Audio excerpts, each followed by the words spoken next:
Hola, ¿qué tal? Buenas tardes. Ahora regresamos después del break, seguramente todos con algo en la panza, ¿sí? La historia es que ahora nos vamos a volver a animar después de tener la pancita llena. Bueno, gracias a todos por estar acá y especialmente yo me siento honrada por poder dirigir, acompañar este momento de exposición de las tres colegas a quien aprecio y respeto. Dos categorías se van a plantear en este panel.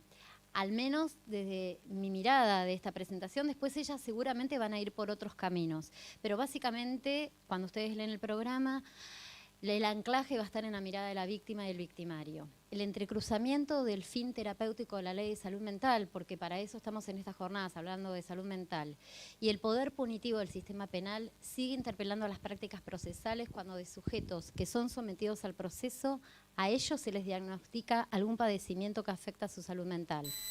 Desde la víctima, la intervención con perspectiva de discapacidad implica una posición política frente a la situación que oprime a la persona víctima. Intervenir con perspectiva es una estrategia metodológica y de ello nos van a instruir las colegas. Comenzamos, como está en el programa, escuchando a la doctora Iglesias María Graciela. Tienen un currículo muy amplio, así que yo me voy a tomar el atrevimiento. Ellas me lo mandaban abreviado, pero yo también lo voy a abreviar porque a mí me interesa escucharlas y seguramente ustedes también, y dedicar el tiempo a ella, a eso. Graciela, sí, es abogada, es especialista en Derecho de Familia, especialista tiene un posgrado de Derecho Interdisciplinario en Familia. Actualmente es la secretaria ejecutiva del órgano de revisión nacional de la Ley 26657. Ha sido juez del Tribunal de Familia, juez de Juzgado de Familia de Primera Instancia de Mar del Plata, con mucha experiencia docente en varias universidades, mucha producción, ¿sí?, doctrinaria, libros. Así que bueno, comenzamos escuchando a Graciela. Paso el micrófono, Graciela. Bueno, muchísimas gracias a las tres instituciones que organizan este evento. Y bueno, como siempre uno dice, en la provincia de Buenos Aires está en el lugar de la casa. Aunque mi cargo es nacional, yo provengo de mi ciudad, de Mar del Plata, y desde ahí toda la carrera profesional y parte de mi familia que tengo a mi derecha también. Bueno, yo quisiera, si la vista, voy a también en una cuestión de en contra del viejismo, así que la vista me va a dar para leer lo que tengo acá en el celular, que son las recomendaciones del 16 de marzo que hiciera el comité de la Convención de los Derechos de las Personas con Discapacidad al Estado argentino. Si recordarán, en el 2012 el comité le señaló al Estado argentino en la confrontación de la convención con el orden interno y especialmente con las medidas de seguridad en relación a la declaración de inimputabilidad y la consecuencia de la medida de seguridad. En aquel momento, en 2012, todavía el comité no solicitaba la derogación, la eliminación de las medidas de seguridad, como así lo hacía con la tutela y la curatela. Pero le recomendó al Estado argentino los ajustes razonables y los apoyos durante el proceso previo a la declaración de inimputabilidad. Llegamos al 2023 y la situación es todavía más grave. Y lo que marcó el comité fue reiterar, de acuerdo a las directrices del artículo 14 de la Convención al Estado argentino, reformar el Código Penal argentino y los códigos procesales, entre ellos el de la provincia de Buenos Aires, a fin de que las personas con discapacidad, sobre la base de su peligrosidad, no sean privadas de su libertad y sufran los procesos de internación en cárceles por medida de seguridad y durante el proceso. Reforzar las medidas adoptadas para eliminar las barreras respecto de las personas con discapacidad en el sistema penal y penitenciario y asimismo realizar el seguimiento del acuerdo de solución amistosa firmado en el 2022 con el comité por el caso Raúl Cardoso. También en el siguiente parágrafo, lo que dice el comité es que le solicita al Estado argentino reformar la ley de salud mental y sus normas respecto de los internamientos involuntarios. Y entonces creo que ahí hay que ponerle 2 puntos a esto de lo que venimos a hablar en este momento. Mientras nosotros tenemos manifestaciones, son base de plataformas políticas, frente al orden internacional, el mundo camina hacia la no internación forzada. O sea, hacia la no reglamentación de la internación involuntaria. De hecho, se sancionó mediante un decreto, no es una sanción legislativa por Parlamento, se reforma la Ley de Salud Mental de México, en la que hemos colaborado y hemos trabajado algunas personas cercanas al comité, donde eliminan la internación involuntaria. Entonces podríamos decir, en un país donde quiere retroceder a toda la conquista de derechos obtenida a partir de una ley de derechos humanos que reconoce y está enclavada, también armonizando con la Convención, qué es lo que hacemos, ¿no?, con las situaciones de todos los días, que lo que implican es la crisis, la crisis por salud mental y la desesperación de todos los intervinientes, de todos los sectores, por la obtención de un lugar de internación. Lo que dicen, ahora no estamos para analizar la convención y todas las observaciones generales, pero en septiembre del año pasado el comité, del mismo modo, sacó las directrices de desinstitucionalización. Esas directrices de desinstitucionalización refieren exactamente lo mismo al cuestionamiento de las personas con una condición, una situación de discapacidad, que cursan un proceso penal y que la respuesta es la internación.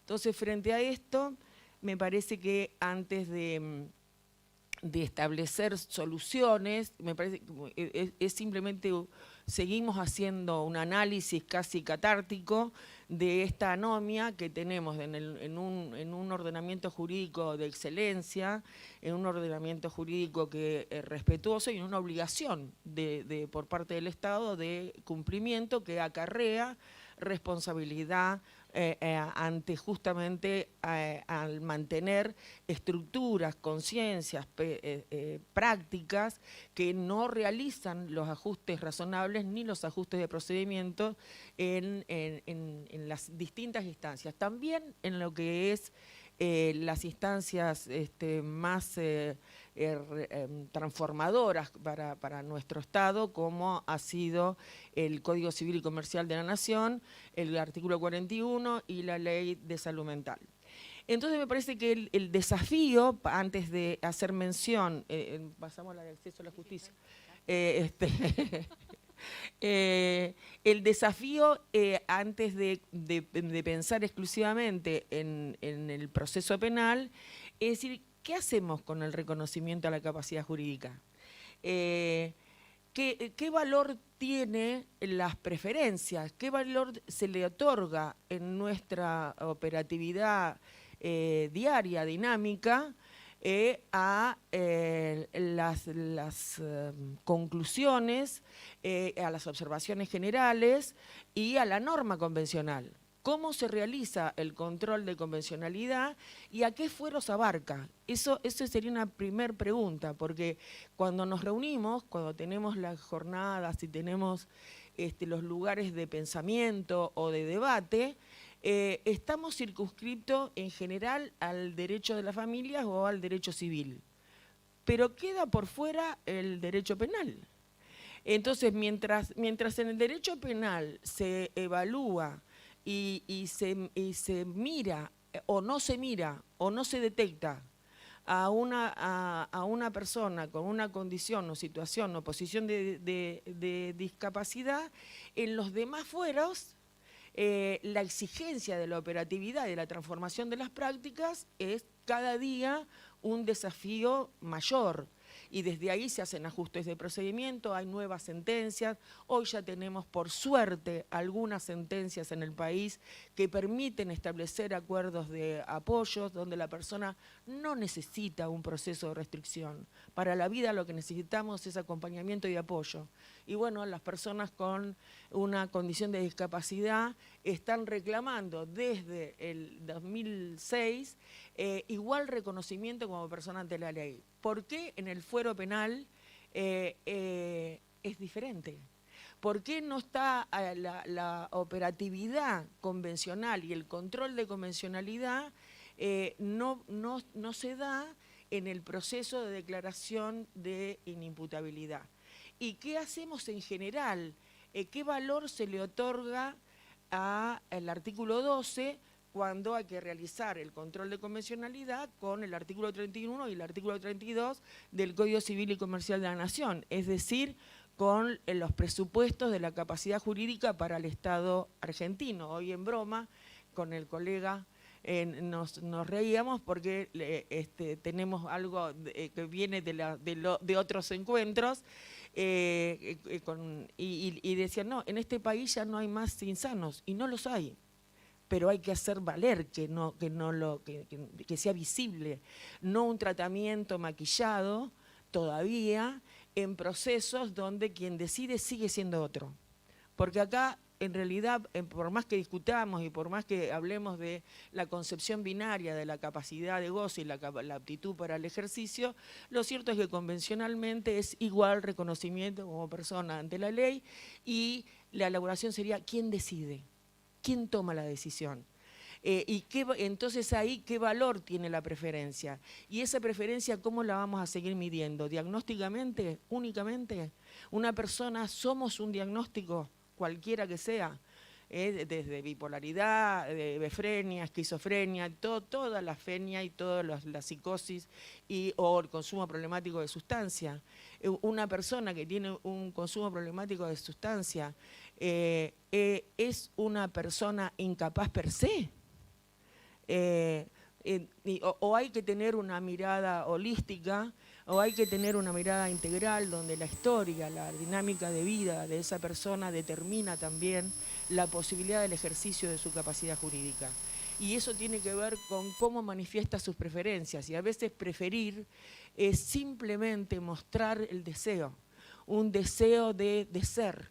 Y para eso, para poder manifestar un deseo de ser frente a una decisión, requiere sí de un sistema de apoyo. Y es probable que, y lo sabemos quienes trabajamos en esto, que también se requieran actos sustitutivos. Ahora, si creemos que esa persona no puede, no va a poder nunca, porque esa persona tiene ese diagnóstico, y entonces no tiene salida. Porque si además a esas personas cuando trabajamos o las vemos o intervenimos o defendemos o acompañamos, están absolutamente medicalizadas, digamos, la tranquilidad del sistema está que, bueno, se logró. Hay un protocolo de crisis que sigo aplaudiendo, se lo lleva a una internación, pero en realidad ahí no solucionamos ni no puede esa persona ejercer este derecho que hablamos a su integridad, que en definitiva es lo que la Convención vino a poner en eje cuando estamos hablando que las personas con una condición de discapacidad están en un mismo pie de igualdad que las demás. Es un desafío terrible. Y ahora sí, entonces, respecto dice el comité, el cumplimiento del caso Cardoso. Ustedes saben que la Defensoría General de la Nación fue quien tuvo que trabajar en el acuerdo amistoso con la Secretaría de Derechos Humanos y el comité. una de estas cuestiones bueno, recién empezamos, te digo. Bueno, recién empezamos. Me tenía que haber dicho. Bueno, no importa. Déjame 4 minutos me decís. Dale, 4. Si no, le voy a pedir que vuelva el colega que habló de educación inclusiva. Que me defienda y haga valer mi derecho. Bueno, lo que quería decir, el caso Cardoso es la no detección de la discapacidad en el proceso. En realidad, en muchos procesos que no son penales, tampoco se tiene esta detección de la condición de discapacidad para poder realizar los ajustes de procedimiento y otorgar los apoyos necesarios para que la discapacidad existente, el déficit, para denominarlo de alguna manera, no sea un agravante de la situación que esa persona acarrea. En relación a la inimputabilidad, en 2 minutos no sé cómo lo voy a poder decir, pero es ahora que lentamente la ley de salud mental va siendo una ley de derechos humanos que se va chocando al menos con las decisiones que se toman en el ámbito penal respecto de medidas de seguridad. Ahí pasá y vamos, porque quería hablar de consignas también, hicimos una investigación respecto de las consignas y me parecía que era muy importante ver para llegar después a la inimputabilidad, pero es imposible en el tiempo, así que queda el PowerPoint.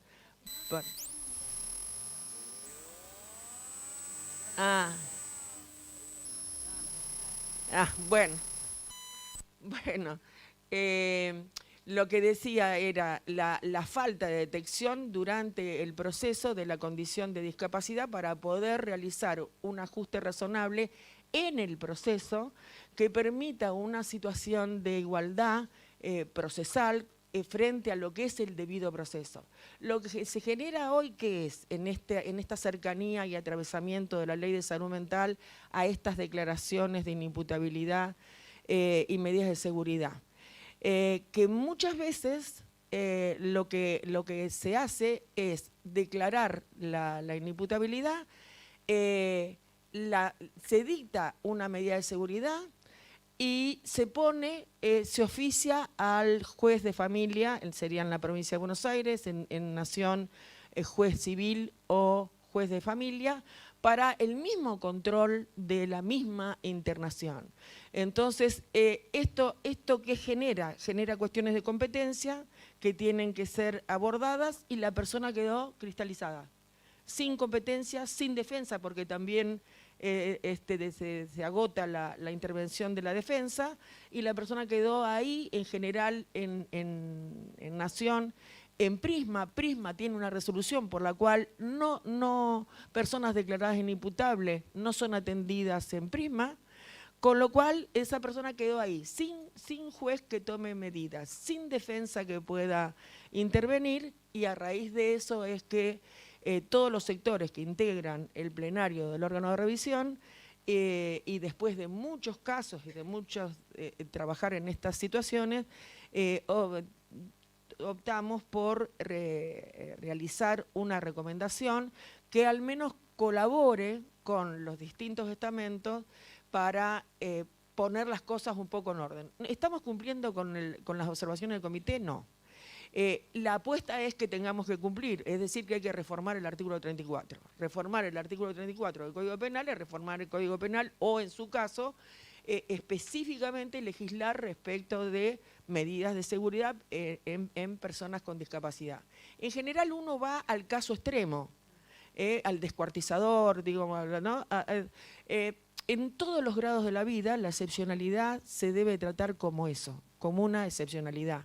Y habrá una situación excepcional que pueda garantizar. Lo que sí no puede haber es que en la investigación que acaba de hacer la Defensoría General de la Nación de 200 sentencias, de esas 200 sentencias donde hubo declaraciones de inimputabilidad y medidas de seguridad, serían de flagrancia, son todas de flagrancia, y son personas que en realidad o estaban en situación de calle o tenían una condición más que leve y que el delito era todavía más leve que la propia condición de lo que tenían. Es decir, otra vez la interseccionalidad de pobreza y discapacidad que termina o en un manicomio o cumpliendo muchas veces condena, ya no una medida de seguridad, sino condena. Entonces, independientemente de los protocolos, el protocolo que existe en la provincia, que es un antecedente de la recomendación que hemos adoptado, me parece que hay que hacer una revisión en todos los fueros respecto de la operatividad que tienen los derechos humanos para los quienes estamos en el ámbito de familia y civil, el 1 y 2 del Código Civil y Comercial de la Nación, las responsabilidades frente a esto y establecer con claridad. Si uno dicta una medida de seguridad, esa medida de seguridad tiene que tener el plazo que dispone el protocolo de corte, dictado oportunamente con las intervenciones de las asesoras para frente a la eventualidad de que persista el riesgo cierto inminente, pero el control es penal y tiene que agotarse ahí. Y tiene que tener plazo, como está establecido, no puede ser sine die. Y tiene que tener defensa, y tiene que tener las garantías del debido proceso. Cuando cuando hay cese de la medida, entonces ahí se da intervención a la justicia de familia o civil para que en el caso de que existir, no por si las dudas, para que en el caso de existir riesgo cierto eminente, porque nuestra ley sí reglamenta la internación involuntaria, tome intervención frente a lo que es el control de legalidad, no a la convalidación de la internación, porque la convalidación de la internación está por el artículo 42. Digamos, es poner claros y oscuros y pensar en todo momento si esa persona tiene insatisfechos los derechos sociales y económicos, que en general es lo que sucede, el reclamo político frente a la necesidad de dispositivos que también muestren y presenten otra cosa, no el encierro, no quedarnos tranquilos porque está internado, no, se necesita ofertar vida. En consumo problemático no voy a hablar porque no se puede, no tenemos tiempo, será en otra ocasión, pero no le encontramos, y voy a ser muy llana en la forma de hablar, el agujero al mate, porque creo que estamos equivocando la forma en todos los sectores, porque para vivir se requiere oferta. Y si hay una condición de discapacidad, lo que requiere es apoyos, un apoyo que la persona elija, el apoyo sigue a la persona, no la imposición. Por eso Argentina está tan cuestionada en Latinoamérica y en los países que ya tienen hecha la reforma, porque los apoyos son exclusivamente adjudicación judicial y nos quedamos todos muy tranquilos porque hay alguien que es un apoyo formal, que está dictado judicialmente y en realidad lo que esa persona necesita es volver a habilitar la vida. Es un apoyo informal para ver cómo cobra la pensión, que tenga el derecho de pensión, que tenga el derecho a volver a su casa, pero no de cualquier manera. Lo mismo le pasa a las personas que se encuentran con una medida de seguridad y que han cumplido en la medida de seguridad en un ámbito penitenciario. Después estaba el tema de las consignas, la investigación que hicimos, 2 palabras, que está vinculado, porque es este facilismo de tanto punitivo, en que tenemos no únicamente quienes están en el ámbito penal, que está en nuestra inconsciente por siglos, ¿no? Creo de una educación que estamos rompiendo puertas, pero que todavía no alcanza. Y es debido al problema que hay con las consignas, que hay más consignas que enfermeros o enfermeras en algunos espacios, hicimos una investigación. De esa investigación que está todavía terminándose, lo que surge con toda claridad es que, y por esposamiento, ¿no? Y por esposamiento que en la provincia de Córdoba determinó la muerte de una persona de 29 años por estar esposada a una cama en un hospital, y que contra criterio del equipo tratante, donde pedía que por favor le quitaran las esposas, que ellos tenían un protocolo de contención para sustituir al emposamiento, y no se pudo porque había una orden que indicaba que la persona tenía que estar esposada a la cama. Entonces, esto también, ahí se logró que hubiera un acuerdo de todos los sectores de la provincia para liberar el esposamiento en ámbitos sanitarios. Y lo que hay que fijarse es si cuando uno pide una consigna, es una consigna que se está pidiendo por falta de recurso humano en el ámbito sanitario. Y entonces la proporcionalidad, la razonabilidad de lo que se pide y lo que se otorga. Digamos, en algunos es en automático y cuando averiguamos más, directamente a la comisaría. Llaman a la comisaría y va la consigna, sin que haya una disposición jurisdiccional que así lo digan. No hay tiempo y por respeto a mis colegas, pero por lo menos alguna vez Aida dijo, me acuerdo con algunos de estos temas que traía, colegas, les tiro el tema. Pensemos no lo que hacemos, pensemos desde qué lugar lo hacemos y lo que deberíamos de hacer. Gracias.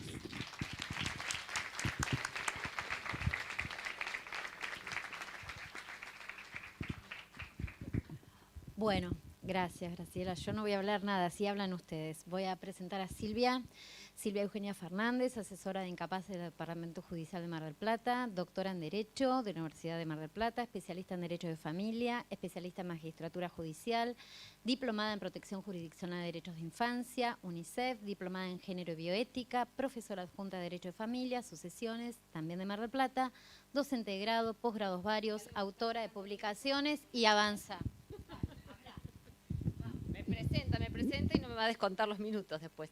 Bueno, así que eso no cuenta, ponen 0 ahora, por favor, el contador. Bueno, y reclamo los mismos derechos que la doctora María Graciela Iglesias, 22,5. Bueno, muy buenas tardes a todos y a todas. Bueno, es súper, en primer lugar, agradecida a la doctora Silvina Besoín, a Corani, al Ministerio Público de la Provincia de Buenos Aires, a los 3 colegios que se han nucleado aquí, Colegio de Magistrados, Colegio de Abogados, Colegio de Escribanos, que nos han atendido fantástico, pero los aspectos culinarios no los vamos a comentar acá. Pero la verdad que muy contenta de estar en Necochea, tengo amigas muy queridas acá y sobre todo de compartir también la mesa en esta temática tan profunda de interseccionalidad con las cuestiones de salud mental y discapacidad, justamente con Graciela, que ha sido mi maestra y la persona que me llevó de la mano a acariciar lo que tiene que ver con el mundo de la discapacidad. Así que bueno, muy feliz de estar acá.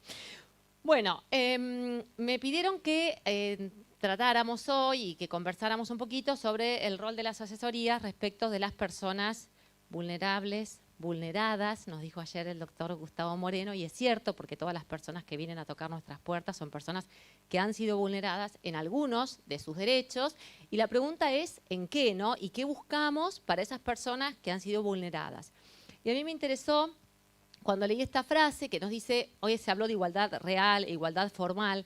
La igualdad constitucional no afirma que los individuos son iguales, al contrario, lo que la igualdad constitucional afirma es que los individuos son diferentes y persigue posibilitar que las diferencias personales se expresen como diferencias jurídicas.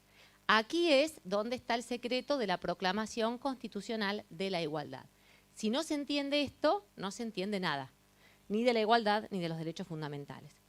Y yo a partir de esto como que me puse a pensar que la verdad que últimamente hay un montón de cosas que no estamos entendiendo, ¿no? Entonces me parece interesante interpelar cuando Silvina me propuso el tema de hablar qué pasaba con los asesores y las asesoras en los procesos penales, que la verdad que es como que a veces aparecemos allí como una suerte de convidados de piedra, como que molestamos en algún punto, y lo voy a decir en voz más fuerte, molestamos muchas veces a los defensores, molestamos a los fiscales, porque se cree a veces que queremos arrogarnos algún rol que no es el rol que queremos arrogarnos, porque la verdad que con todo el trabajo que tenemos en el propio nos alcanza y nos sobra para convidar a quien quiera participar.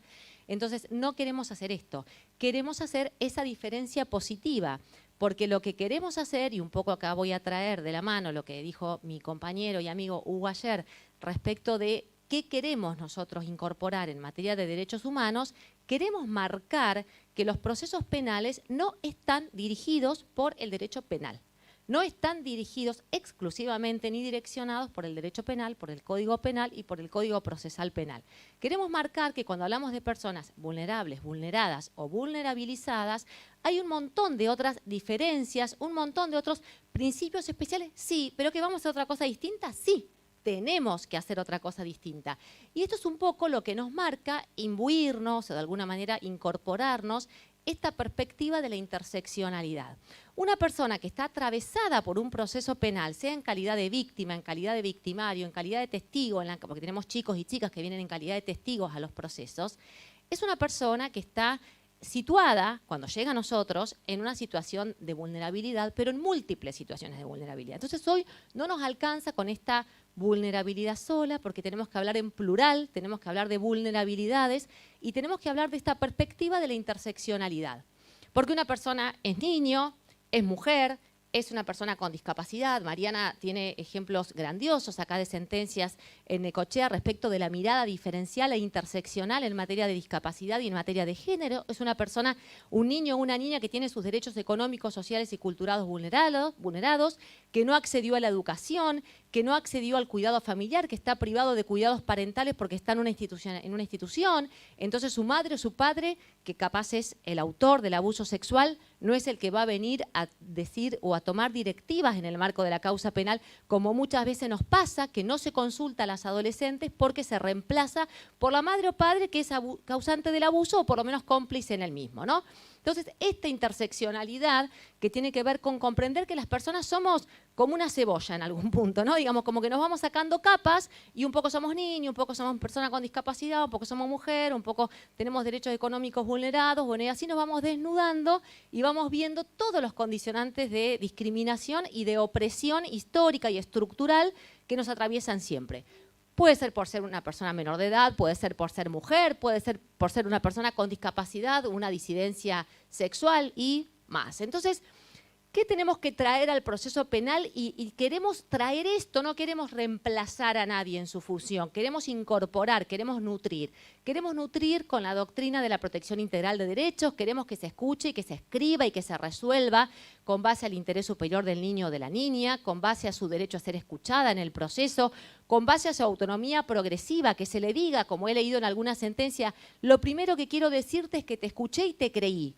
Eso es reparador psíquica y subjetivamente para una niña víctima, que cuando nosotros vamos muchas veces a los hospitales, al hospital materno-infantil, a ver chicas que están internadas por consumo de pastillas, porque una sobredosis de pastillas, porque se cortaron y demás, les puedo decir que en el 90% de los casos atrás hubo una situación de abuso sexual, o hace poco o en la infancia. Pero digamos, cómo la salud mental está tan relacionada con las situaciones abusivas en la infancia y cómo el abuso sexual causa estragos, pero irreparables en materia de lo que tiene que ver con la salud mental. Entonces, nociones transversales. Por supuesto, son aplicables al proceso que tienen por víctimas a personas menores de edad. El enfoque de la discapacidad y el modelo social en materia de discapacidad, de lo que nos habló Graciela, y yo no lo voy a explicar mejor que ella, pero este ejercicio de la capacidad jurídica, esta toma de decisiones con apoyos, el modelo de las voluntades y las preferencias. Entonces, ¿qué tiene que haber dentro de un proceso penal? Y hoy un poco lo voy a traer cuando hablemos de medidas de seguridad, accesibilidad al proceso, ajustes de procedimiento, apoyos. Como una vez dijo un juez, no voy a decir su nombre porque no está bien, pero como me dijo un juez, no, ¿sabes qué pasa? Ahora la que me falta, que me acabo de desayunar, que el defensor me quiere plantear el tema de la autoría. ¿No dijimos que veníamos a discutir una medida de seguridad? Y uno se queda pensando, ¿no era el debido proceso para todos? Porque si no era una persona con una situación de discapacidad, seguro que le están discutiendo la autoría de él, del vecino y del pariente, y de todos. Pero como me dijiste que veníamos a discutir el quantum de la medida de seguridad, ahora me vas a plantear la participación y yo voy a tener que mirar si hay una concausa, porque en realidad no murió por una cuestión del hijo, sino por una mala praxis de la clínica. ¿Me vas a meter una concausa acá en un proceso contra una persona con salud mental? Entonces digo, ¿dónde están también los ajustes de procedimiento para que la persona pueda ejercer una defensa adecuada en el proceso? Cuando, por ejemplo, es una persona hipoacúsica y entonces no va a escuchar ni entender ni poder traducir nada de lo que se dice en el proceso. Digo, deudas pendientes que tenemos un montón y que, claro, por ahí, si los asesores las planteamos, y la verdad que es un poco molesto, ¿no? Digamos, a la praxis es un poco molesto. Son situaciones transversales, también aplicables en un proceso que tiene por víctimas a una persona con discapacidad. Entonces creo que lo que se plantea acá un poco es como cambiar los cimientos en algún punto de los fines tradicionales del proceso penal. Por ahí leí que lo decía un fallo que traigo hoy, que lo dice el Tribunal de Casación, a lo que se estuvo acostumbrado siempre como fin tradicional del proceso penal. Hoy el fin constitucional prevalente que tiene la intervención del Estado es la protección constitucional de la víctima. La víctima, como convidado de piedra, hoy tiene un rol relevante, no porque lo diga la ley 15232 en la provincia de Buenos Aires, sino porque claramente tiene un rol muchas veces olvidado por la escritura, digamos, de la norma pura penal, ¿no? Donde claramente nuestra base está en la Constitución Nacional, en los tratados internacionales de derechos humanos. Ayer el doctor Moreno trajo el caso Furlan, paradigmático, y nos dicen, no me cites Furlan porque eso era un juicio de daños y perjuicios. Eso nos ponen los fiscales siempre. ¿De qué me está cargando? Digo, pero tenés que ponerte a explicar todo eso y la verdad que se hace como complejo. Entonces la Corte Interamericana de Derechos Humanos parece que no. Entonces, bueno, digo, Código Penal y Procesal Penal, fantástico, lo aplaudimos de pie y queremos estudiar también todo lo que no sabemos, que tradicionalmente no hemos tenido tanta participación en el proceso penal. Pero hay una Convención de los Derechos del Niño con jerarquía constitucional, hay una Convención de los Derechos de las Personas con Discapacidad, hay una Ley 26657 que lo único que dice de las medidas de seguridad es que el alta no la da el equipo de salud en las medidas de seguridad, pero no dice toda esta ley no se aplica a las medidas de seguridad. Esta ley se aplica a las personas con padecimientos mentales, adentro o afuera de una medida de seguridad. Entonces, no, porque justamente el 23 dice que la medida de seguridad está excluida. No, señor, no dice eso. Dice que el alta se la da el juez penal, pero que no se la da el equipo de salud, que es otra lectura muy distinta. El Código Civil y Comercial, por supuesto, 26061, ya habló Hugo de esto ayer, 100 reglas de Brasilia, y la Ley de Víctimas, 15232. Sabemos cómo es la actuación del asesor en el proceso penal, para quienes por ahí no son abogados o abogadas aquí. Nosotros tenemos una intervención que se llama complementaria, o sea, vamos acompañando a los progenitores en los procesos en relación a sus hijos y a sus hijas, pero también pasamos a una representación principal cuando hay alguna negligencia ahí en lo que tiene que ver con el ejercicio de la función o cuando hay alguna omisión o ya un conflicto de intereses. Digamos, si realmente este padre o esta madre lesionó los derechos de su hijo, ahí venimos en ese conflicto de intereses y tenemos una norma penal, entonces ahí le vamos a poner una estrellita más 10 felicitado, que son los artículos 202 y 205 que propios juzgados penales los han usado porque habla de la nulidad por falta de intervención del Ministerio Público y hemos obtenido sentencias nulificantes por invocación del 202 y del 205, nulidad por falta de intervención del Ministerio Público asesor, le hace, ¿no? No, Ministerio Público fiscal.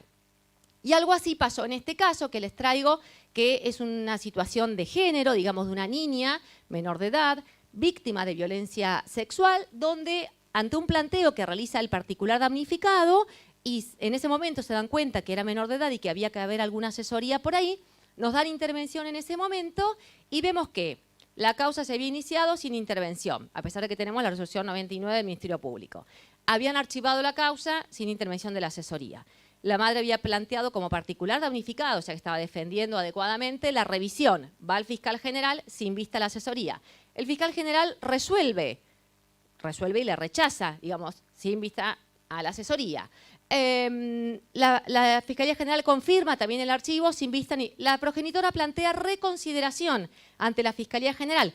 Vuelve a rechazar sin vista a la asesoría. Cuando viene la asesoría para un planteo de inconstitucionalidad de una cosa más estrambótica que vino después, porque ya era lo último que se le podía ocurrir al particular damnificado para seguir tratando de dar lucha en esta causa penal, ahí dijimos, esto, si bien la madre está presente, está como particular damnificado, porque dijeron, no le dimos vista a la asesoría porque la madre está constituida como particular damnificado. Yo tengo una opinión personal igual en esto, no todos los asesores y asesoras tenemos coincidencia incluso. Yo creo que el desafío más complicado que tenemos los asesores y asesoras en los procesos es no constituirnos como particular damnificado. Creo que no hace falta constituirse como particular damnificado, porque además eso nos implica, digamos todo, realmente una sobrecarga en lo que tiene que ver con un rol procesal que tiene un montón de otras consecuencias procesales que no sé si las quiero, porque las quiero para el fiscal y las quiero para el particular damnificado, digamos, no para mí. Pero sí quiero, por lo menos en lo personal, y mis colegas quieren y queremos, el reconocimiento del 103. El 103 dice que somos parte legítima y esencial como representación principal o complementaria en todos los procesos que involucren a niños y niñas y personas con discapacidad. En todos. Y lo dijo la Corte Interamericana en Furlan. Eso le va al penal, al civil, al contencioso, al laboral y a todo. No tenemos fueros privilegiados en esto. Lo que lamento es que muchas veces nos hablamos nosotros mismos, nos hablamos los asesores y no tenemos siempre mucha ida y vuelta en esto, ¿no? En los públicos que participamos. Entonces, en este caso señalamos una triple condición de vulnerabilidad, una víctima, una mujer, una menor de edad, es decir, una situación de interseccionalidad. Y el juzgado de garantías dice, acá se violó el 202, la nulidad por falta de intervención del Ministerio Público, el 38 de la Ley 14.442 y el 103 del Código Civil y Comercial decreta la nulidad del archivo y todos los actos que son su consecuencia y vuelve para atrás. Este otro supuesto, una niña que está institucionalizada en un hogar de abrigo por haber sido víctima de abuso sexual por parte de la pareja de su madre y la madre se presenta al poco tiempo para decir que viene a retractar de la denuncia porque su hija se retractó. Bueno, quienes trabajan y trabajamos en materia de abuso sexual sabemos que justamente la retractación es una fase en la evolución o en el devenir del abuso sexual en la cual las niñas o niños por la propia dificultad subjetiva de sostener esta cuestión de la narratividad, de la vivencia del abuso, bueno, lo más sencillo psíquicamente y que me preservo un poco más, las psicólogas perdónenme por cómo hablo yo, que no son los términos, pero de alguna manera es retractarse, ¿no? Entonces, bueno, dice ahí el fiscal, viene la madre se retracta y el fiscal toma entonces en consideración esta retractación de la madre y dice, bueno, listo, no tengo manera de continuar. Bueno, en este caso nosotros le señalamos, mire, en primer lugar hay dos cuestiones. Una esta que planteamos de la retractación y otra que esta madre que tiene a su hija en una situación de abrigo porque ella no pudo preservarla de la propia persona que abusó de ella y en realidad va y quiere desistir de la denuncia porque ella está conviviendo todavía con la persona que abusó, está en una situación de conflicto de intereses, o sea que usted no le puede pedir la conformidad a ella y además por efecto de esta medida de abrigo está suspendida en el ejercicio de la responsabilidad parental. Entonces a veces en esas cosas uno en realidad colabora con un proceso adecuado al debido proceso, porque así como yo no sé cosas de penal, está bueno que el operador penal conozca la que yo les puedo facilitar y a la inversa.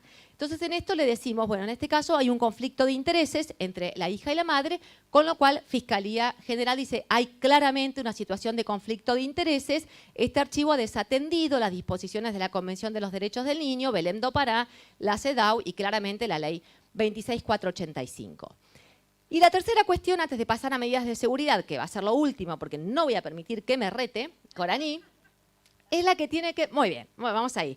Yo le estuve machacando en el almuerzo, no me cortes, para que esto no pase. Bueno, el valor de la autonomía progresiva de las víctimas en los procesos de las adolescentes, porque cuando la víctima es adolescente, el consentimiento para el tipo de decisión que se tome relativa a suspensión de juicio a prueba, juicio abreviado, que por la ley de víctimas y por las normativas constitucionales hay que escuchar a la víctima, ese consentimiento tiene que ser pedido a la propia víctima adolescente. No es lo mismo una víctima de 2 años que una víctima de 16 o de 15 o de 17, digamos. Claramente no es lo mismo. Entonces, obviamente en función del artículo 26 del Código Civil y Comercial que da una madurez suficiente incluso para las mayores de 16 equiparable a la condición de la persona adulta y la ley de víctima, el valor tiene que ser de esta opinión vinculante independientemente de la opinión de los representantes legales. Entonces, en este caso, teníamos una víctima de abuso sexual que terminó con un padecimiento en lo que tiene que ver con su salud mental, derivada de toda la agresividad que sufrió justamente por esta situación que la tuvo como víctima y estaba en tratamiento psicológico y psiquiátrico y demás. Entonces se ofrece, el agente fiscal propone una suspensión de juicio a prueba, que acá vamos a mirar aparte lo que tiene que ver con si procede la suspensión de juicio a prueba en delitos que tienen por víctimas a mujeres, góngora y demás.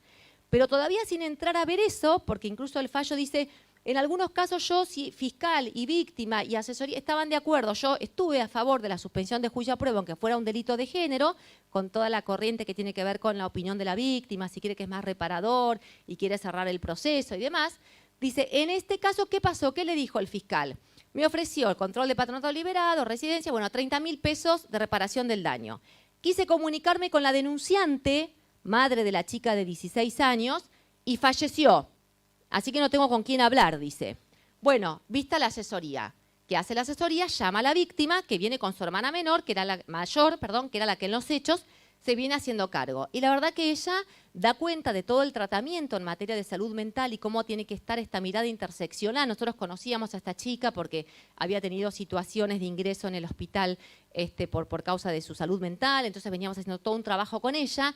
Y ella dice, la verdad que me parece hasta insultante esta propuesta que me hacen de estos 30.000 pesos, porque en realidad, ¿qué se quiere reparar en algún punto? Porque yo no llego ni a pagar 5 sesiones, 6 sesiones, 10 sesiones de terapia con esto, ¿no? Y manifiesta la oposición a la suspensión de juicio a prueba.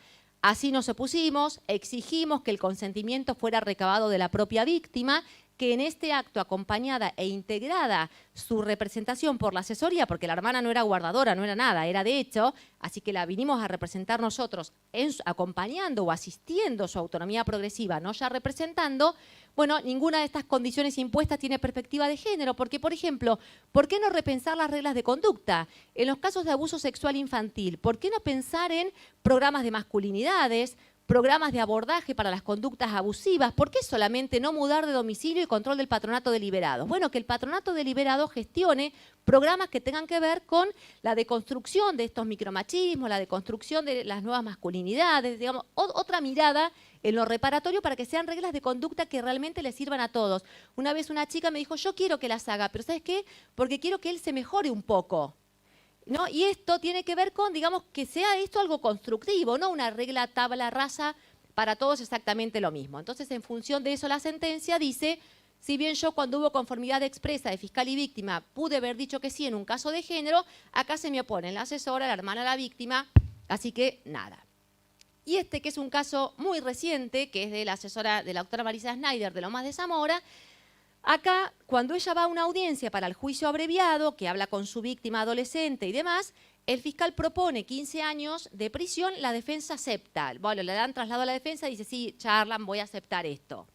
Suspenden esa audiencia, se van todos para sus casas y fijan una nueva audiencia a la cual a la asesora no la convocan. Cuando celebran esa nueva audiencia, Fiscalía y Defensoría con el juzgado, pactan esta pena por este delito, abuso sexual con acceso carnal agravado, contra una menor de 18 años, aprovechando la convivencia preexistente, en concurso real con abuso agravado y corrupción de menores agravados.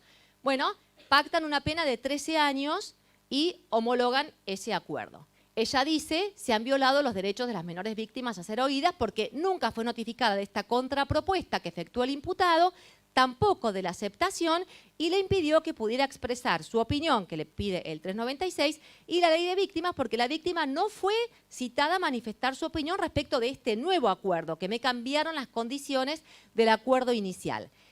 El Tribunal de Casación dice, la asesora se encuentra legitimada para interponer el presente recurso. Hace muchos años, Silvina Besoín ahí encabezó el tema de la legitimación de los asesores incapaces para recurrir ante casación, las sentencias absolutorias. Bueno, y acá dice, ya lo he dicho muchas veces, dice casación, obviamente se encuentra legitimada y además, aunque no abastece el mínimo de la pena como para poder recurrir en casación, la gravedad del hecho, la garantía de la tutela judicial efectiva, el acceso irrestricto a justicia y la inviolabilidad de la defensa de los derechos y el artículo 15 de la Constitución de la Provincia de Buenos Aires y la ley de víctima. Digamos, tengo todo este plafón que aunque una norma, el mensaje es, aunque una norma del Código Penal me está diciendo que no es recurrible por el monto de la pena, todo este plafón me dice que sí. Entonces dice acá casación, hay un nuevo actor que históricamente fue secundario en el marco del sistema penal, que era la víctima.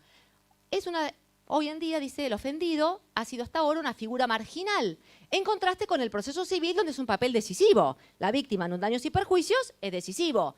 En cambio, acá parece que no.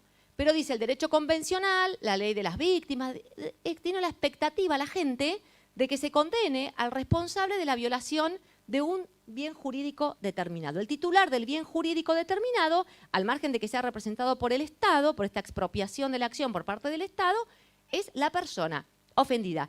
En este caso, la víctima y la asesora, con lo cual hemos caído en una nulidad, dice la casación, de carácter absoluto, por lo cual corresponde anular la sentencia. Y me queda 1 minuto y medio que no le voy a permitir que me anule porque ya estoy terminando.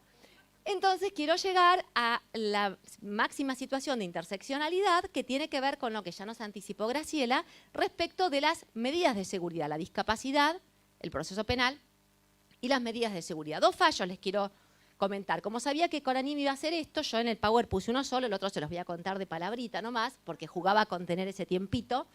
Y este es un fallo del Tribunal Criminal 4 de Mar del Plata, reciente, de mayo del 2023, un joven mayor de edad que está imputado respecto de un delito de homicidio agravado por el vínculo, donde, bueno, acá tanto el fiscal como la defensa, sin discutir ninguna otra cuestión respecto de la causa penal en sí, de la autoría, la participación, las circunstancias, todo dice, vamos a hacer una audiencia, me dice, te vamos a convocar al debate, ahora vamos a hacer una audiencia, pero es nada más para definir el monto de la medida. ¿El monto de qué? De la medida de seguridad que vamos a imponer. Ya estaba todo, bueno. Daban cuenta que el acusado había actuado bajo una alteración morbosa de sus facultades mentales que le habían impedido comprender la criminalidad de sus actos, por lo cual debe declararse inimputable en el marco del artículo 34. Como la asesoría ya teníamos intervención en la internación provisional de este joven que estaba ya internado provisionalmente por orden del juez de garantías en la unidad 34 de Melchor Romero, bueno, la fiscal pide una medida de seguridad que se mantenga en la UP 34 de Melchor Romero por el plazo de 8 años. El defensor oficial dice que tiene una enfermedad crónica, pero que tiene que mantener un tratamiento reparador y recuperador y que la intervención y el contralor de ese tratamiento de su salud mental es con intervención del Tribunal de Familia. Y en el mismo sentido nos expedimos desde la asesoría pidiendo que al margen de la cuestión de la no pena, digamos, respecto de este hombre, el tema del abordaje de su salud mental, que era una cuestión crónica, tenía que estar en manos del Tribunal de Familia. Entonces, ¿en qué basamos la defensa que se nos permitió asistir al debate y alegar y demás, cosa que no siempre ocurre, por lo menos en el Mar del Plata? A las medidas de seguridad se le aplican las disposiciones de la Ley 26657. Por lo pronto, impugnamos el dictamen que había traído el Servicio de Salud Penitenciario de la Unidad Penal, porque incluso al perito, cuando declara, se le preguntó si conocía la Ley Nacional de Salud Mental y el perito dijo, bueno, como conocer, o sea, si usted me la pregunta así como con detenimiento, toda no, pero más o menos sí, creo que vamos más o menos por ese paradigma, dijo. Buah, eso fue lo que dijo delante de los jueces penales, así está grabado. Buah. Obviamente rige el criterio de la intervención menos restrictiva de los derechos y libertades fundamentales, el artículo 7 de la Ley de Salud Mental, artículo 3, 5. El criterio de riesgo cierto e inminente. Se sigue preguntando a los peritos si es peligroso. No va más la categoría de la peligrosidad. Riesgo cierto e inminente, como ayer decía Gustavo, si no me equivoco, el decreto, la contingencia probable, pero ya inmediata, digamos, de la ocurrencia de un daño, ¿no? La única excepción del artículo 23 es el alta y la medida de seguridad no es una pena. Esto de que se lo ate al mínimo y al máximo de la pena en expectativa que le hubiera correspondido. ¿Qué tiene que ver? ¿Qué tiene que ver? Porque entonces péname. Llévame a un juicio justo, con debida defensa, con todo, déjame optar por juicio por jurado, qué sé yo. Llévame a todo lo que sea, pero no es una pena. Así que no tiene que ver con el mínimo y máximo de la escala penal. Tiene que ver con la medida que de alguna manera garantice su atención integral en materia de salud mental con los recaudos de la 26657. En la audiencia entonces dice que bueno, que no, los peritos dicen igual, más allá de todo esto, no presenta sintomatología que implique riesgo cierto e inminente de daño para sí mismo o para terceros, está integrado a talleres, formó un pabellón de lectura, trabaja con una suerte como de cuestión bibliotecaria ahí en la unidad penal, puede seguir un tratamiento ambulatorio o en institución abierta, si bien no tiene que abandonar y obviamente tiene que estar medicado. Ahora, ¿cuál va a ser la respuesta? ¿Tenerlo encerrado de por siempre para que tome la pastilla y asegurarte que tome la medicación? ¿O dónde está el concepto de dignidad del riesgo también, digamos, ¿no? Porque con ese criterio, cualquier persona que pasa por el proceso penal debería quedar penada y quedar encerrada por las dudas de que vuelva a delinquir. Pero este por las dudas de qué, o esta peligrosidad, solo se da con la discapacidad. No hay con ningún otro colectivo con el cual se dé. Entonces, entiendo que la medida de seguridad debe ser la internación, dice el tribunal, en una clínica neuropsiquiátrica de nuestra ciudad de Mar del Plata, porque acá está la familia y demás, recogiendo así lo sugerido por los peritos y por la asesoría de incapaces. Y un poco también en otro caso que tenemos pendiente y que, bueno, en cuanto al plazo, antes de pasar a otro caso les quiero decir esto, en cuanto al plazo dice solamente por un año que va a ser solo a fin de asegurar la progresividad, porque a este muchacho le faltaba el tema del CUD, digamos un montón de cuestiones sociales que empezamos a tramitarlas con la Unidad Penal 34 de Melchor Romero, para que se lo pueda incluir en PAMI, que tenía la obra social por parte de la hermana, y poder trasladarlo a una clínica neuropsiquiátrica en la ciudad de Mar del Plata hasta que tuviera la condición de alta definitiva, se inicia el proceso de determinación de capacidad en familia, se hará el seguimiento de la medida de seguridad por parte de la asesoría, conforme el protocolo de la Suprema Corte de la provincia, y esto solamente es para concretar este avance hasta que obtenga el CUD, que ya lo ha obtenido en este mes pasado, y bueno, que se está trabajando el tema de la inserción en la obra social. Entonces digo, cómo la mirada cambia y cómo también cuando a veces la gente dice, y viste, depende de dónde te toca, que nos dicen eso la justicia, depende de qué juez te toca, también cómo te resuelve. Porque uno mira esto, yo les conté, esto es una situación de un homicidio agravado por alevosía y se pudo trabajar de esta manera la situación de una persona con una situación de discapacidad y de salud mental. Y en paralelo, en simultáneo, estábamos trabajando un recurso de casación, un recurso ante el Tribunal de Casación, de un muchacho con una debilidad mental súper profunda que va a robar en una casa de lotería y se lleva 25.000 pesos con una navajita del, ¿cómo se llama esto?, del llavero. Y cuando lo corre, y entonces tira los 25.000 pesos, tira el arma, o sea que no lo agarraron ni con el arma, ni con el botín, digamos, del cuerpo del delito, ni con nada, pero él dice, sí, fui yo, espósenme, flagrancia, 5 años de medida de seguridad. Le impuso el tribunal por el criterio de estos médicos que dijeron que creen que más o menos la ley de salud mental la escucharon en algún lado, pero no está muy seguro, pero es peligroso, puede robar de nuevo. Digamos, sí, capaz yo también mañana, por no sé, qué sé yo, todos podemos robar en algún momento o no sé. Digo, ¿en dónde está esa futurología en el derecho penal y en la materia de salud mental? ¿No? Bueno, 5 años, planteamos un recurso ante casación, fue el defensor ante casación, fuimos la asesoría ante casación, y la verdad que en casación fue mucho más difícil el escenario. Por supuesto, la Fiscalía sigue teniendo la misma mirada respecto de la imposición de las medidas de seguridad por el criterio de peligrosidad, lo cual complejiza mucho el trabajo. Y obviamente casación, bueno, en un ni, por así decirlo, ordenó, aceptó en parte el recurso de la asesoría, pero ordenó que lo vuelvan a reevaluar para que realmente se vuelva a evaluar bajo el criterio de la Ley de Salud Mental si realmente reviste riesgo de daño cierto e inminente. Pero los mismos peritos que nos dijeron que más o menos conocen de qué habla la ley. O sea que, digo, no tenemos mucho ganado por acá para aportar. Creo que por eso no lo puse en el Power, para que no nos fuéramos muy decepcionados tampoco.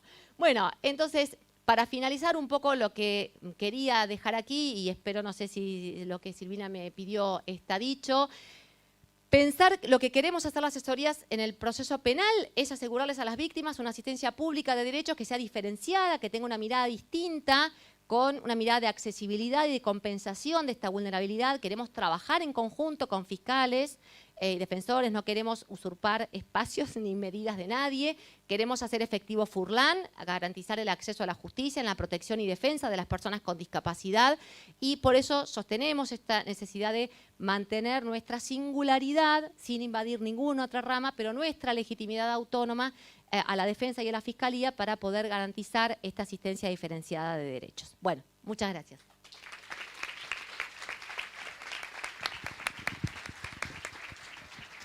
Bien, vamos bien.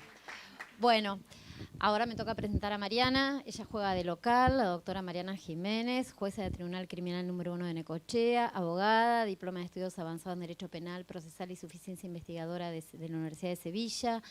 Fue docente en la Universidad de Buenos Aires, en la cátedra del Dr. Dona, replicadora de talleres sobre perspectiva de género, violencia doméstica a la SCBA, docente y diplomatura de la Suprema Corte de Justicia de la Provincia de Buenos Aires, sobre violencias por razones de género. Coautora de obra colectiva Género y Derecho Penal, dirigida por el Dr. de la Fuente y Genoveva Cardinale, integrante de la Asociación de Mujeres Juezas de Argentina, de la Asociación Internacional de Mujeres Juezas y de la Red de Mujeres para Justicia. Mariana.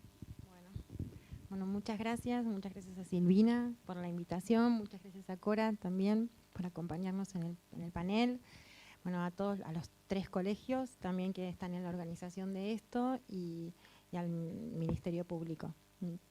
Bueno, una vez más, este año me convocaron a contarles o a charlar sobre cómo es esto de juzgar con perspectivas, ¿no? De discapacidad, de género y de niñez. Lo que venimos haciendo hace muchos años ya, más o menos 14 en esta función, y bueno, ya les adelanté a algunos que no iba a decir muchas cosas nuevas, pues este año vengo hablando mucho de esto, de las que vengo escribiendo también en las sentencias, en los casos, pero bueno, me parece que todavía es necesario seguir visibilizando estas cuestiones, porque bueno, todavía tenemos un largo camino para acortar las brechas, ¿no?, entre los derechos en papel de estas personas tan vulnerables y lo que pasa en la realidad, lo que vemos a diario en las noticias. Bueno, quiero empezar marcando algo que dijo hace poco el presidente de la Corte Interamericana de Derechos Humanos, el doctor Ricardo Pérez Manrique, en una conferencia sobre los desafíos en materia de reparaciones y supervisión de cumplimiento de sentencia de la Corte Interamericana, que dio en el ámbito del American University Washington College of Law el 31 de marzo del 2023. Y dijo que la tarea más importante que tiene un tribunal es la vocación transformadora de la realidad, la posibilidad de incidir sobre aquella realidad o aquel contexto que permitió la violación del derecho y poder modificarlo de manera que se ajuste al respeto de los derechos humanos. En esa línea vengo haciendo un abordaje historiográfico del proceso de integración de la perspectiva de género e interseccionalidad en las decisiones que tomamos en el Tribunal Criminal de Necochea hace ya mucho tiempo. Sus dificultades y obstáculos iniciales, cómo han ido cediendo o mutando, los descubrimientos que ha traído aparejado este proceso, en qué situación estamos hoy y hacia dónde vamos. Y esto y la importancia de la contribución de los tribunales superiores en la evolución y solidificación de este proceso, para evitar justamente que se pueda activar el sistema interamericano de protección de los derechos humanos. A partir de los casos individuales de violencia de género que nos tocó juzgar, a partir de escuchar activamente a las víctimas, sus distintas experiencias y mirar más allá de sus palabras, fuimos adquiriendo, desarrollando la capacidad de reconocer la discriminación que sufren las mujeres en su vida cotidiana, en particular la capacidad de reconocer las afectaciones que generan en las mujeres las ideas y valoraciones estereotipadas en lo que respecta al alcance y contenido de los derechos humanos, los distintos tipos de violencia de género y sus modalidades como expresión de estas relaciones de poder histórica y sistemáticamente desiguales entre hombres, mujeres mayoritariamente y también personas con identidades de género femeninas, según roles de género asignados culturalmente. Fuimos visibilizando las violencias y reparándolas en los procesos judiciales, proponiendo herramientas, y a esto me voy a referir hoy, para desandar el camino de impunidad imperante en este tipo de crímenes. Este proceso, sobre todo a partir de la utilización de una herramienta argumentativa, que llamé la cita en bloque desde el año 2015, para evitar la estereotipia judicial en un caso particular, nos empezó a revelar el problema estructural de esta clase de violencia con mayor nitidez. Es muy importante la dimensión colectiva, tener en cuenta la dimensión colectiva cuando estamos analizando los casos individuales en este tipo de juicios, en este tipo de casos de violencia de género atravesados por interseccionalidad. Con la ayuda de herramientas teóricas empezamos a detectar estereotipos y falsas creencias que sostienen esta cultura patriarcal, a corregirlos, a compensarlos a través de estas reparaciones con vocación transformadora de las que habla el presidente de la Corte Interamericana como función de los tribunales. También comenzamos a ver su transversalidad, ¿no? Lo que implica la necesidad de juzgar con esta perspectiva no se limita a la violencia intrafamiliar, al abuso sexual, al feminicidio, ni a una etapa específica del proceso, extendiéndose, como bien decían acá las colegas, extendiéndose no solo a otras competencias del tribunal, sino a todos los ámbitos del derecho. Así como también aprendimos que la violencia de género atraviesa todas las clases sociales, es universal e intersectorial, no sabe de barrios residenciales o villas de emergencia, los entramados en las relaciones de poder entre hombres y mujeres exceden la clase social. Y esto también lo vemos en los casos.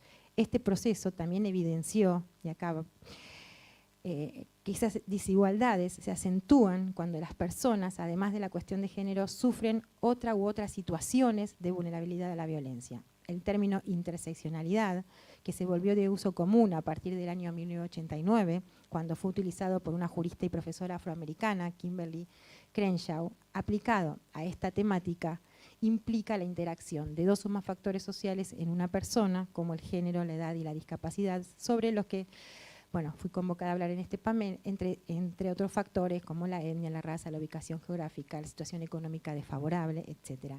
Esto no afectan a una persona de forma separada, sino que se combinan de distintas maneras, generando desigualdades diversas Las combinaciones de factores sociales en las personas generan experiencias específicas y se enfrentan a desafíos particulares, produciendo desigualdades más profundas.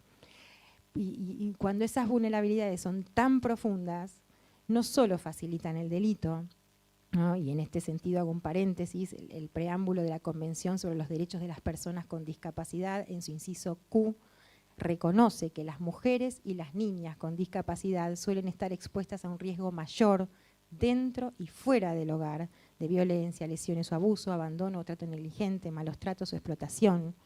En este sentido, o en esta línea, en los casos, por ejemplo, en un caso M, vemos cómo nos explican los peritos cómo no dimensionan los riesgos, quedando expuestas a cumplir con las consignas del otro, quedando entrampadas en la situación sin herramientas para evitarlo. Esto los vemos particularmente en los casos, cómo se concreta ese riesgo. Sino que luego estas vulnerabilidades tan pronunciadas se comunican al caso procesal y se convierten en vulnerabilidad de la prueba y vulnerabilidad del proceso, haciendo más difícil la reconstrucción de los hechos. Que además, en los casos y ahora me voy a referir a los casos que más tenemos, que son los de violencia sexual, de por sí llevan in situ una serie de dificultades técnicas propias que sabemos hacen difícil su juzgamiento y que es común que existan escasas pruebas directas sobre lo sucedido, que el acusado afirme su inocencia y que la discusión se circunscriba a la palabra de una persona contra otra. Muchas veces incluso las víctimas tienen dificultades para expresarse, dificultades de distintas índoles.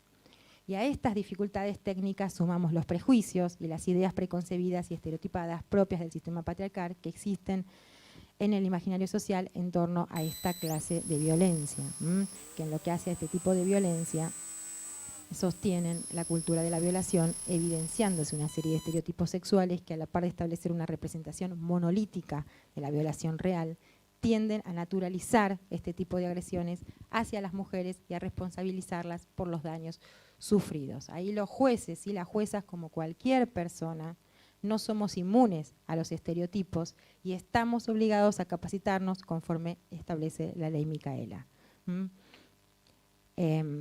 Además, nuestro sistema de justicia penal, y esto coincido totalmente con lo que decía mi colega Silvia, está diseñado sin perspectiva de género e interseccionalidad. Por ende, el marco normativo penal y procesal penal contiene algunas disposiciones en apariencia neutrales que, aplicadas a estos casos, quedan por debajo de los estándares internacionales, debiendo acudirse al corpus iuris del derecho internacional de los derechos humanos, a la jurisprudencia internacional, sobre todo de la Corte Interamericana, informes, documentos, manuales, protocolos, guías de buenas prácticas, etcétera, y todo en los exiguos plazos de 5 días por caso que tenemos para resolver.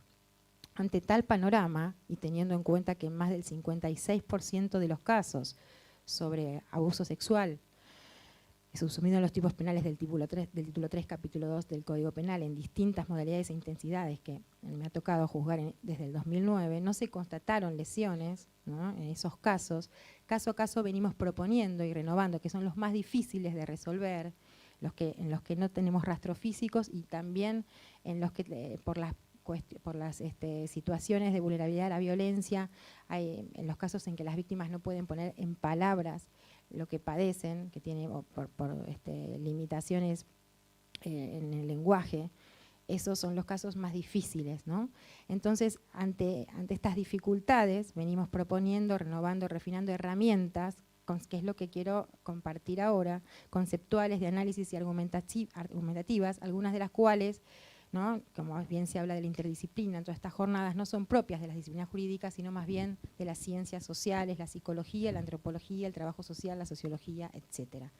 Para poder abordar estos testimonios y valorarlos, las formas en que estas personas vulnerables pueden poner en palabras las violencias padecidas. Estas herramientas nos sirven para abordar y valorar estos testimonios de manera sensibles a sus experiencias, y a partir de ellos hallar información de calidad respecto a lo que en la jurisprudencia se exige cuando tenemos un solo testimonio, esas notas o características que en principio debe reunir, la credibilidad objetiva y subjetiva y la persistencia en la incriminación, ¿no?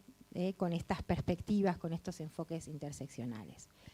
Estas herramientas sobre las que venimos trabajando, que venimos proponiendo y que nos dan a nosotros una información muy valiosa para poder resolver estos casos tan difíciles, son la recreación del contexto en el que las víctimas se animan a contar el abuso, es decir, el develamiento informal, su proceso más allá de los dichos que contiene, qué lo dispara, cómo, en qué circunstancias, a quién, quiénes, cuándo, dónde, impactando esta información fundamentalmente en la nota de credibilidad subjetiva.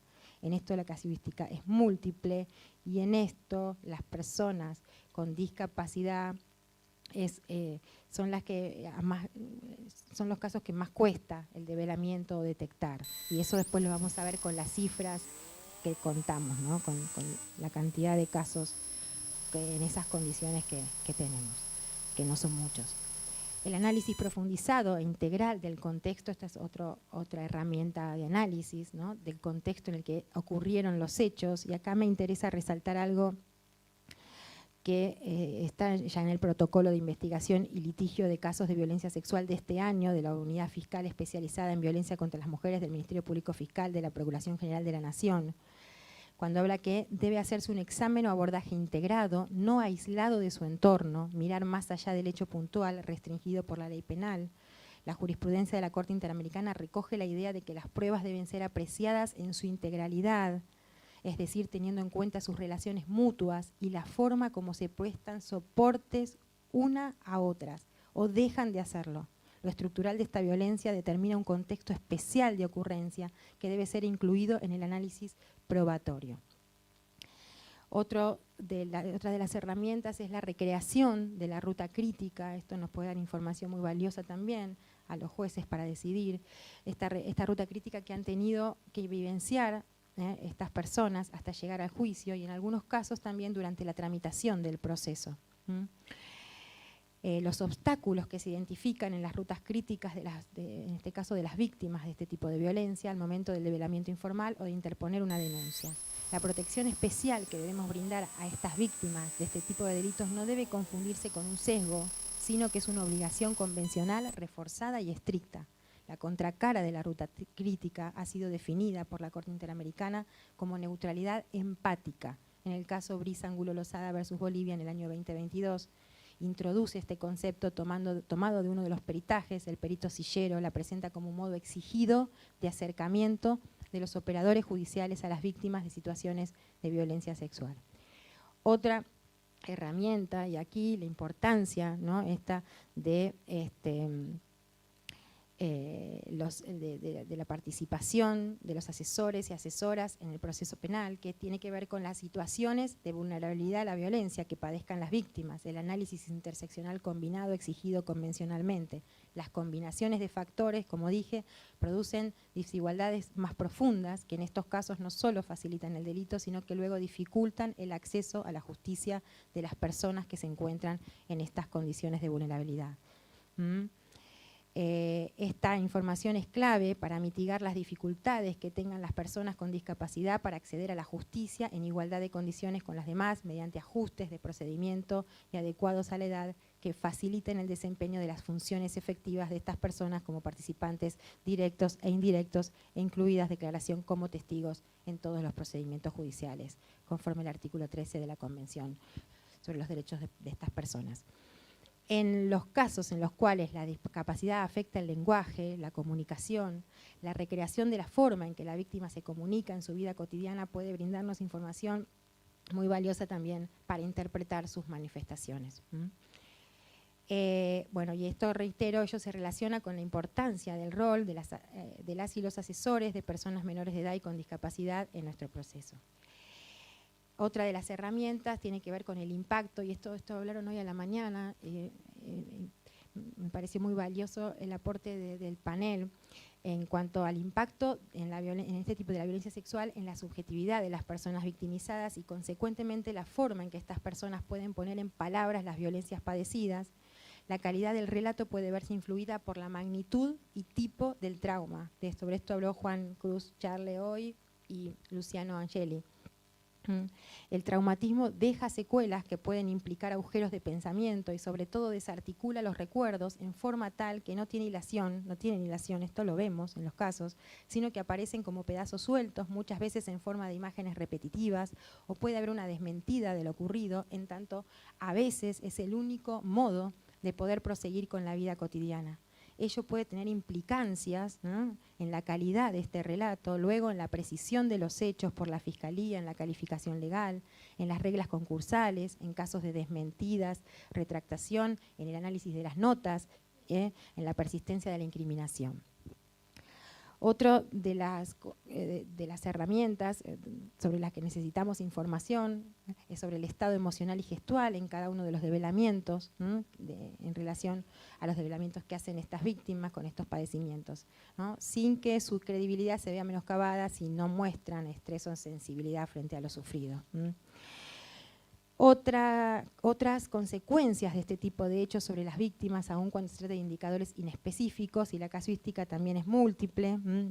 Bueno, hay recomendaciones de Mexevi, pero no, hoy es, bueno, paso de largo. Entonces, nuestras sentencias, salvo excepciones, no fueron dictadas sobre la base de una única prueba testimonial directa, sino que también se sumó otra prueba indirecta, algunas veces guiadas por la palabra de la víctima y en otros supuestos recolectada por una vía independiente.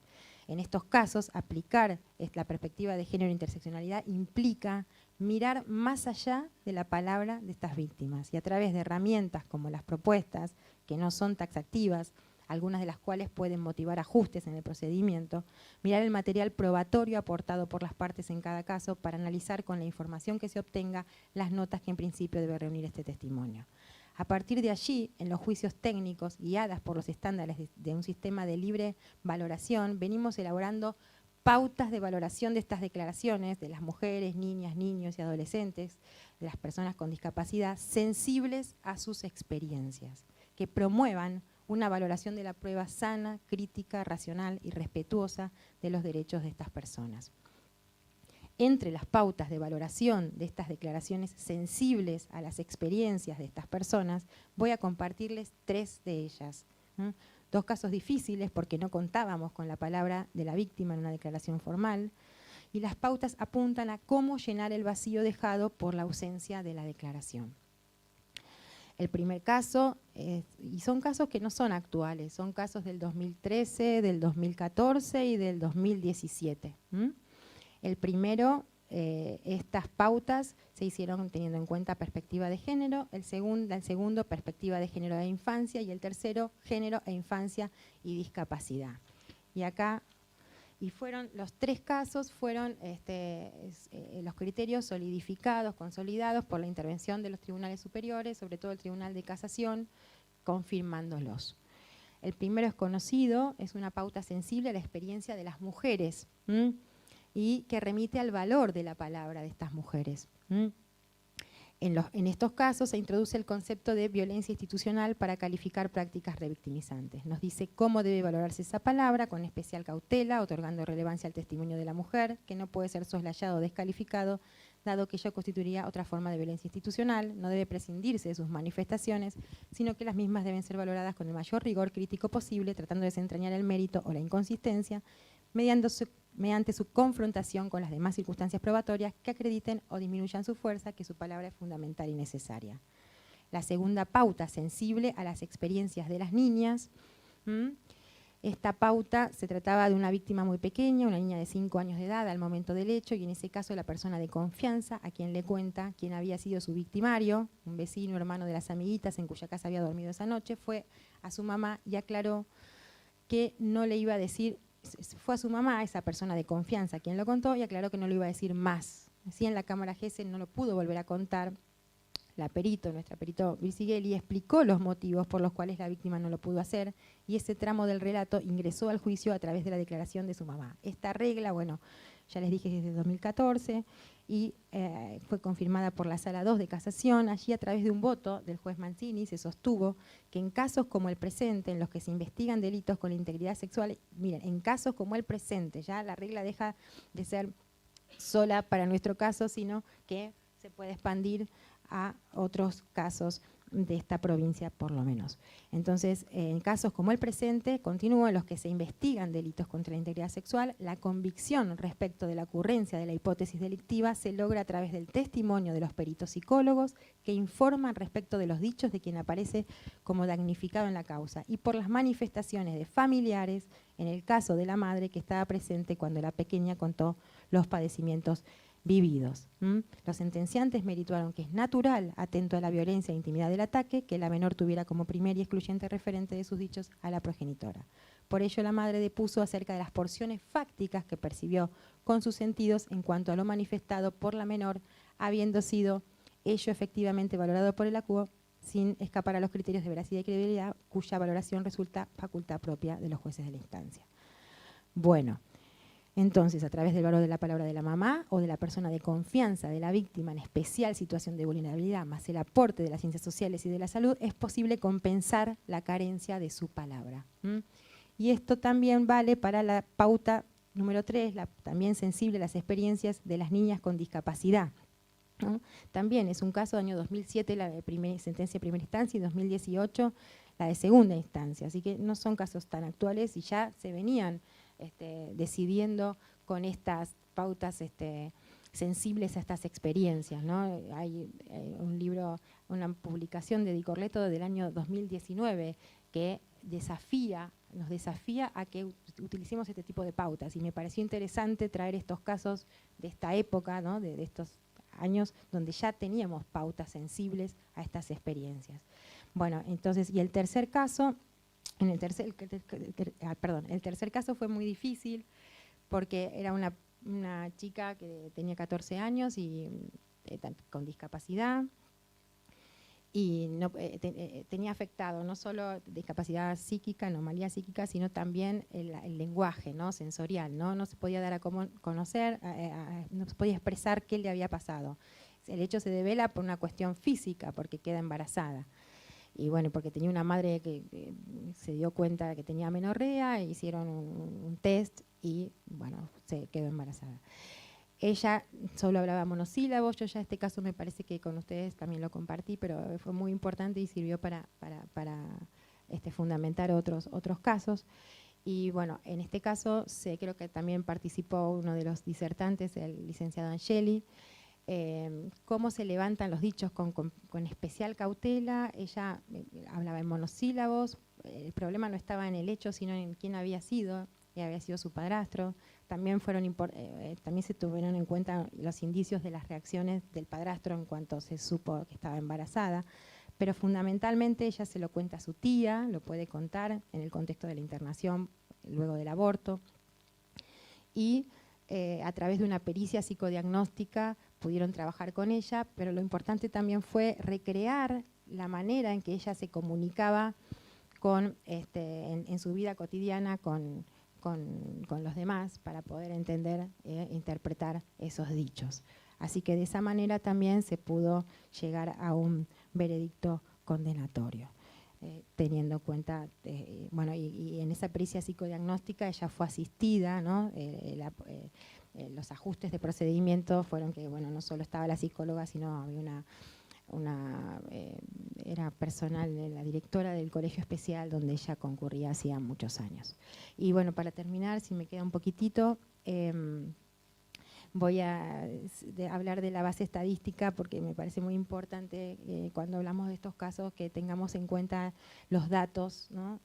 Bueno, en materia de discapacidad, la misma convención en el artículo 31 nos los exige. En materia de género, la Corte Interamericana, también en este caso de Bolivia versus Angulo Lozada versus Bolivia, en un caso de violencia sexual, ordenó a Bolivia a armar un sistema de recopilación de datos. Y también porque es importantísimo para estas medidas de convocación de reparación integral, es importantísimo para poder darnos cuenta qué es lo que está fallando a partir de los casos, cómo a partir de un caso individual podemos entender y comprender el problema estructural y repararlo, ¿no? Pero bueno, en materia de solamente me voy a referir a los números en los casos en que intervine juzgando personas con discapacidad, ya sea víctima, victimario o testigos. Y son muy poquitos, por eso lo quiero decir, porque en 14 años o más de 14 años me tocó intervenir en el Tribunal Criminal Local en 10 casos. 8 de los casos eran en calidad de víctimas. Y si ponemos en porcentajes, en estos casos de violencia sexual, un 89% de los casos son mujeres, las víctimas, en un 75% además son menores de edad y solo en un 11% además tienen discapacidad. Y esto me pregunto y nos preguntamos, y se preguntaba también el doctor Yudgar ayer, ¿esto por qué es? ¿Es porque no ocurren? No, esto es porque no llegan, ¿no? Y porque es muy difícil de velar con todos estos impedimentos del lenguaje que vemos. Generalmente también nos pasan que no solo ellas, las víctimas, tienen discapacidad, sino también sus entornos, sus familias. Entonces es muy difícil salir de eso. Son los casos que más cronicidad tienen. Son casos de cronicidad de 10 años. Bueno, eso. Y en relación a los victimarios, tuvimos 2 este año. Y los 2 muy difíciles fueron los casos. No llegamos a la inimputabilidad, sino declaramos una semi-inimputabilidad. Y con disminución en cuanto a la pena. Y en el primero de ellos, uno de los 2, y que se juzgó por jurado, fue muy, muy difícil todo, porque además del victimario, uno de los victimarios, porque era una violación grupal, también la víctima tenía esta condición, ¿no? Estaba entre sus situaciones de vulnerabilidad a la violencia, estaba el tema de la discapacidad. Bueno, como desafío me parece muy importante difundir datos, ¿no? Y hacer campañas de concientización como medidas de reparación, con vocación transformadora y como garantías de no repetición para que esto pueda seguir saliendo. Porque en los casos, a nosotros tenemos un porcentaje alto de condenas en estos casos gracias a todas estas herramientas que venimos trabajando y que y nos permiten a los jueces poder tomar decisiones contundentes, ¿no? Con valoraciones respetuosas de los derechos de unos y de otros, pero también teniendo en cuenta estas experiencias especiales que pasan las personas que tienen todas estas condiciones encima. Pero, bueno, tenemos que seguir trabajando porque vemos que en lo que tiene que ver con discapacidad no llegan los casos distintos. Las chicas sí, vemos muchos más casos, no es porque ahora se cometan más, sino porque confían en el sistema de justicia y eso está buenísimo. También lo que estamos haciendo y que también es muy reparador y que lo estamos empezando, porque bueno, esto que yo bueno, ahora me estoy soltando un poco más, pero esto que yo les conté al principio de este abordaje historiográfico que estamos haciendo, nos ayuda a ver las etapas, cómo fuimos integrando estas perspectivas y profundizando. Estamos en una etapa más profunda, pero tuvimos que pasar por todo lo anterior para poder llegar a esto. Y estamos notando, cuando estamos teniendo escuchas jurisdiccionales que antes no teníamos, y bueno, y ellas vienen y se sienten reparadas. Y eso es muy lindo, porque el trabajo nuestro es durísimo. Así que bueno, muchas gracias.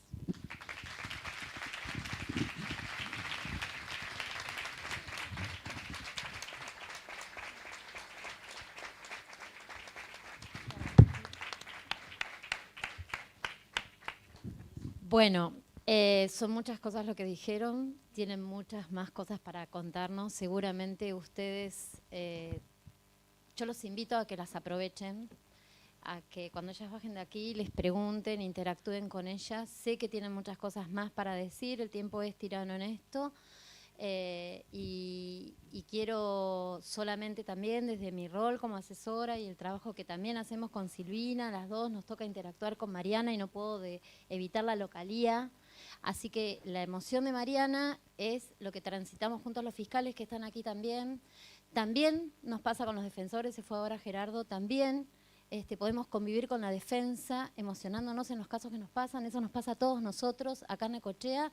Y esto yo quiero especialmente contárselos, ¿sí? En estos tiempos donde la realidad nos muestra cosas muy duras, donde solemos reunirnos y contar todas las pálidas, bueno, hoy yo especialmente quiero contarles que acá, en este departamento judicial, pasan muchas cosas buenas. Y entre esas cosas buenas que pasan, la humanidad que se acaba de expresar. Gracias.